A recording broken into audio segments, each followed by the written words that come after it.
Good morning everyone. मेरा नाम दिव्या है और आप देख रहे हैं कॉमर्स सक्सेस क्लासेस। आज हम करेंगे बीएसटी का एक इम्पॉर्टेंट टॉपिक जिसका नाम है पार्टनरशिप।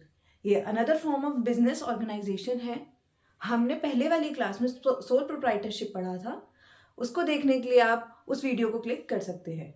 अब बात करते हैं पार्टनरशिप की। पार्टनरशिप एग्जैक्टली होता क्या है? ये एक बिजनेस फॉर्म ऑफ ऑर्गेनाइजेशन है जिसके अंदर दो या दो से ज़्यादा लोग आते हैं और बिजनेस स्टार्ट करते हैं। अब वो दो या दो से ज़्यादा लोग क्या करते हैं? वो अपनी प्रॉफिट लॉसेस शेयर करते हैं, अपनी डिफाइंड ड्यूटीज रिस्पॉन्सिबिलिटीज काम करते हैं उनके अकॉर्डिंग और कैपिटल इन्वेस्ट करते हैं। पार्टनरशिप को रजिस्टर करना ज़रूरी नहीं होता, कंपल्सरी नहीं है कि आप पार्टनरशिप को रजिस्टर करें।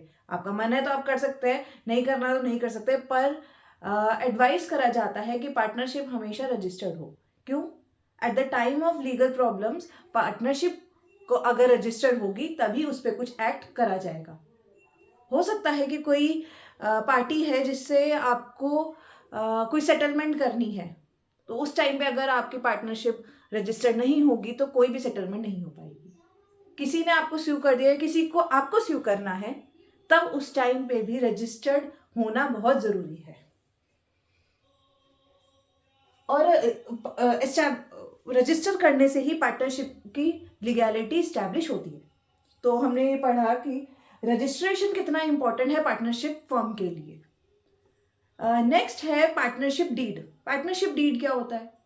पार्टनरशिप डीड एक डॉक्यूमेंट होता है जिसके अंदर सब कुछ लिखा होता है कि पार्टनर्स को क्या क्या करना है, क्या क्या मिलेगा। फॉर एग्जाम्पल, किस रेशो में प्रॉफिट एंड लॉस शेयर होगा पार्टनर्स का, क्या ड्यूटीज है, क्या रिस्पॉन्सिबिलिटीज है, कितना कमीशन मिलेगा, कितना इंटरेस्ट मिलेगा कैपिटल को विड्रॉ करने के लिए, एक्सेट्रा एक्सेट्रा।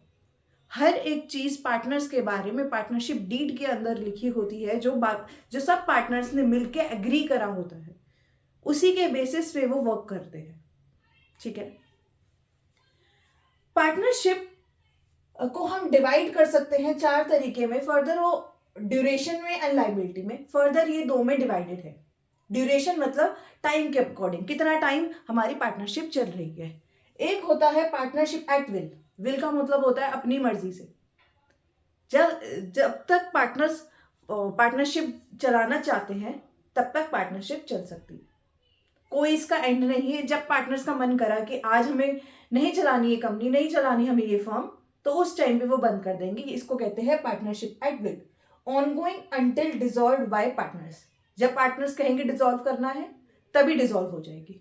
नेक्स्ट है particular partnership for a specific project और पीरियड। पर्टिकुलर पार्टनरशिप एक पर्टिकुलर टाइम पीरियड के लिए चलती है। मान लो 10 साल, 15 साल, 20 साल पहले ही डिसाइड होता है कि जो ये पार्टनरशिप चल रही है ये पर्टिकुलर टाइम पीरियड तक चलेगी, एंड उस टाइम पीरियड को कंप्लीट होने के बाद पार्टनरशिप भी खत्म हो जाएगी। ये भी पार्टनरशिप डीड में लिखा हुआ होता है। नेक्स्ट है लाइबिलिटी। लाइबिलिटी में दो तरीके में डिवाइडेड होती है, general partnership and limited partnership. Generally partnership के अंदर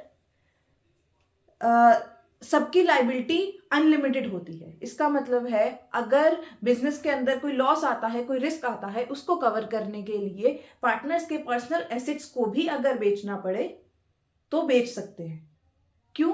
क्योंकि पार्टनर्स एंड पार्टनरशिप की कोई डिफरेंट एंटिटी नहीं है, दोनों एक ही है।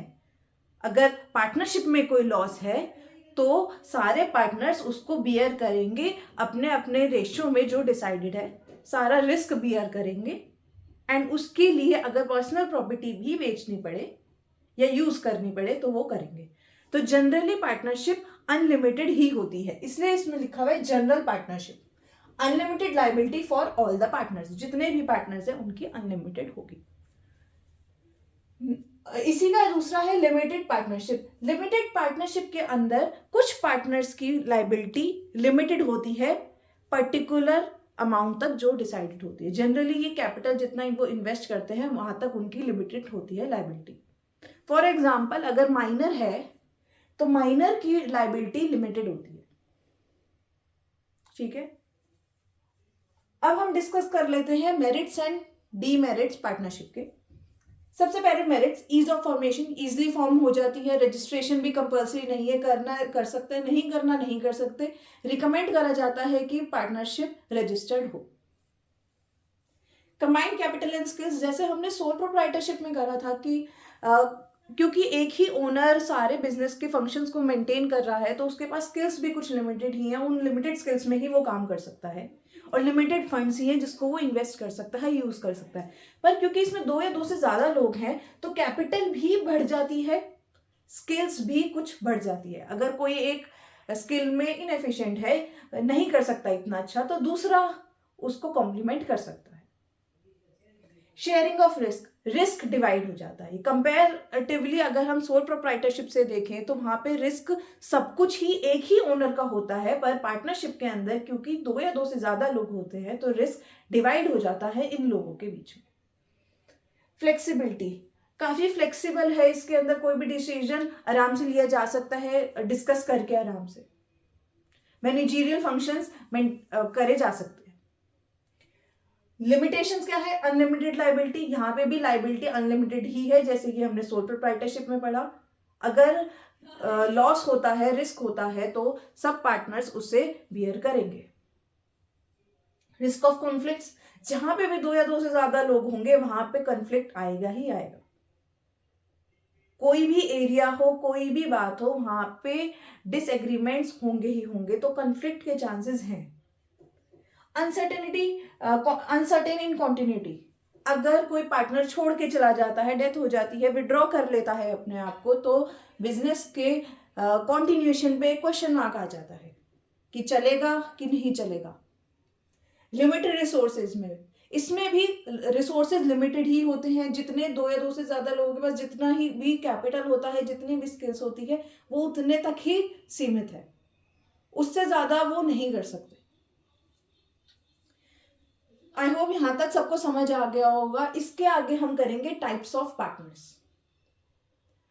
पार्टनर्स अलग अलग तरीके के हो सकते हैं। फर्स्ट है एक्टिव पार्टनर। एक्टिव पार्टनर वो होता है जो फुल्ली इन्वॉल्व होता है डेली ऑपरेशंस में, फुल्ली लगा हुआ होता है अपने काम में, सारे ऑपरेशंस को ध्यान रखता है, इसमें लाइबिलिटी अपना कैपिटल प्रोवाइड करता है, लाइबिलिटी इसके अनलिमिटेड होती है और वो पूरा काम करता है बिजनेस का, जो भी उसकी अलॉटेड ड्यूटीज एंड रिस्पॉन्सिबिलिटीज हैं।